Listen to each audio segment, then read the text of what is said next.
Betul, saya coba akan konfirmasi hal ini ke Ibu Pande dari meja 2, Ibu Pande.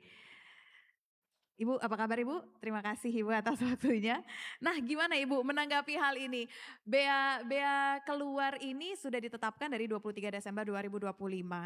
Memang dilihat bisa meningkatkan pendapatan negara, tetapi tadi Prof. Irwandi menilai bahwa harusnya ada pertimbangan-pertimbangan lain dan ini jangan bersifat fix. Apalagi sekarang harganya sudah 5.500, artinya bea 15% itu udah pasti akan ditekankan, nggak lagi akan mungkin di bawah 15%. Saya ingin pandangan dari Bu Pande, silakan. Ya, terima kasih pertanyaannya Bu Sefinas ya. Tadi sudah disampaikan latar belakang perekonomian dan kebutuhan mengenai dukungan untuk hilirisasi. Prof. Irwandi tadi juga menyampaikan bea keluar ini salah satu kebijakan yang bisa mendukung hilirisasi.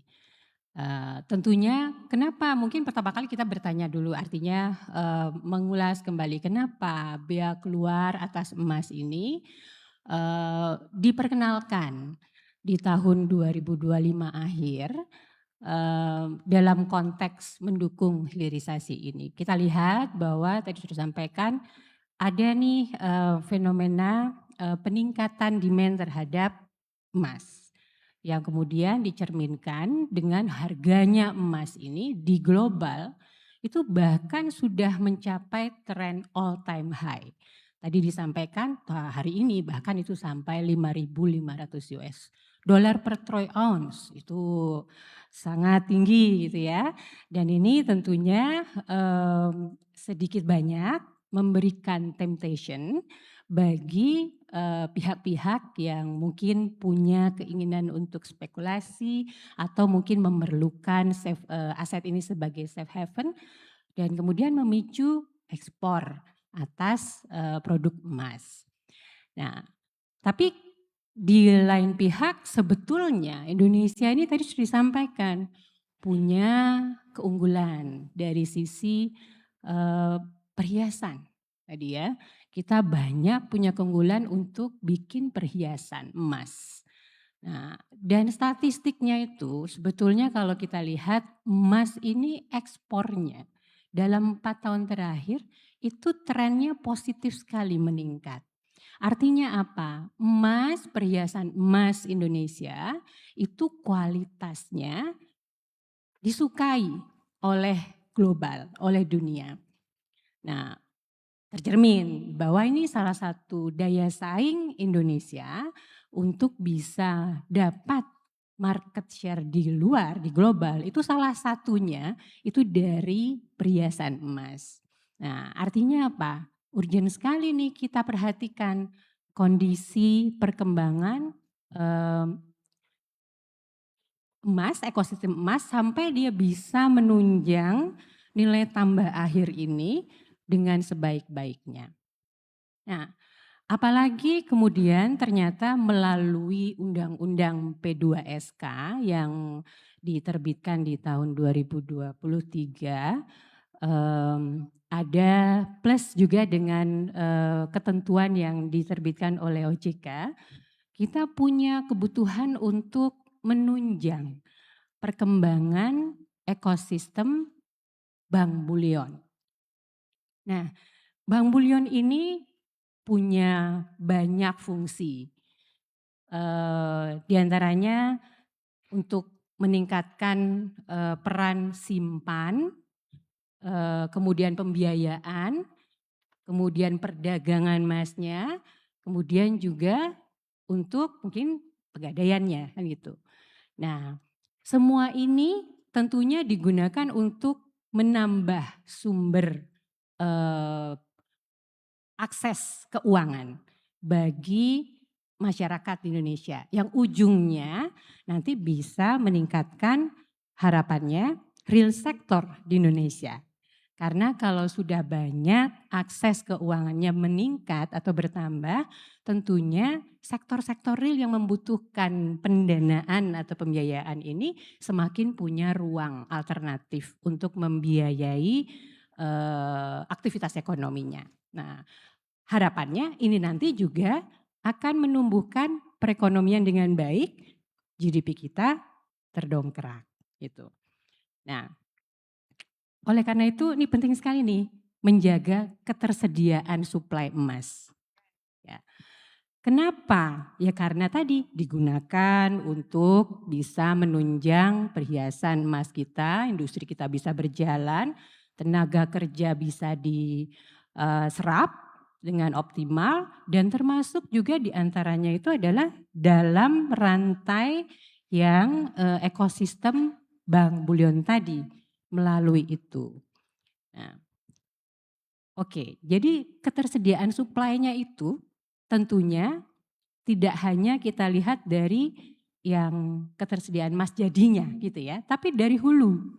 Karena begitu produk mentahnya atau setengah jadinya itu bisa diolah di Indonesia, maka penciptaan nilai tambah itu akan semakin optimal. Kita olah tentunya pakai tenaga kerja dari Indonesia. Kita olah tentunya kita pakai tambahan material lainnya di luar emas gitu ya. Yang nantinya bisa digunakan untuk menambah penghasilan bagi pelaku usaha lainnya itu di Indonesia. Artinya apa? Ya ini penting sekali buat pengolahannya itu didorong terjadi di Indonesia. Nah, karena itu diperkenalkan kebijakan yang bisa membuat behavior, harapannya ya, mendorong behavior dari pemilik emas dari sisi hulu maupun tengah untuk bisa menambah suplainya untuk dikelola di dalam negeri, diolah sampai akhirnya bisa menghasilkan produk akhir. Ya. Nah, oleh karena itu kebijakan apa nih sebetulnya kombinasinya banyak gitu. Kombinasi kebijakannya banyak. Dukungan pemerintah mulai dari mendirikan investasi untuk mendorong terjadinya hilirisasi itu dari sisi perizinan dan kemudian juga insentif perpajakannya itu sudah diperkenalkan. Tapi apalagi nih yang bisa digunakan untuk bantu lebih jauh lagi. Ya salah satunya itu tadi bea keluar. Bea keluar yang dikenakan atas ekspor emas. Tapi ini juga ekspor emasnya enggak semua ekspor emas gitu. Yang diperkenalkan atau imposement dari BK-nya ini terutama adalah untuk produk-produk hulu yang mentah gitu ya, setengah jadi yang nantinya bisa diolah lagi di dalam negeri. Misalnya apa? Di dalam PMK 80 tahun 2025 yang diperkenalkan di akhir tahun 2025, ini contohnya adalah granul, dore, kemudian kasbar, atau minted bar. Itu produk-produk yang belum jadi perhiasan gitu. Dan kita juga butuh yang namanya emas batangan untuk nanti mendukung ekosistem Bank Bulion. Kan itu. Nah jadi ini ibaratnya satu apa ya, lempar satu batu untuk bisa tepuk-tepuk semua lininya setelahnya gitu ya. Jadi enggak cuma 2 burung tapi banyak burung gitu. Nah ini yang kemudian diharapkan dengan adanya pengenalan bea keluar atas emas itu. Berarti sebenarnya bisa disimpulkan bea keluar ini hanya dikenakan untuk produk-produk hulu dan setengah jadi agar menjaga produksinya bisa tetap ada di dalam negeri. Betul. Agar produk hilirnya ini tetap ada di dalam negeri. Seberapa besar target yang ingin didapatkan dari bea keluar ini, Ibu? Penerimaan. Betul. Ya, tapi ini dulu tadi yang seperti saya sampaikan bahwa sebetulnya kebijakan fiskal, instrumen fiskal itu tujuan utamanya adalah mendorong supaya aktivitas ekonomi itu bisa terjadi gitu. Jadi ya ikutannya, bonusnya itu adalah penerimaan gitu. Makanya kemudian apakah memang penerimaan yang dilihat utamanya? Ya tentunya itu di belakangnya gitu ya. Kita kalau mau lihat ke depan Tentunya ada banyak faktor yang mempengaruhi. Bea keluar emas itu dikenakan terhadap, tergantung ya nanti penerimaannya pada berapa volume ekspornya, kan gitu. Berapa kemudian, harga emasnya di global, karena di dalam PMK 80 tahun 2025 itu kita kenakan bea keluar emas itu untuk, produk-produk yang tadi disampaikan hulu dan setengah jadi secara progresif tergantung pada berapa tingkat harga emas global. Kalau dia di atas 2.800 US dollar minimal, nah itu, per troy ounce ya, nah itu baru dikenakan bea keluar.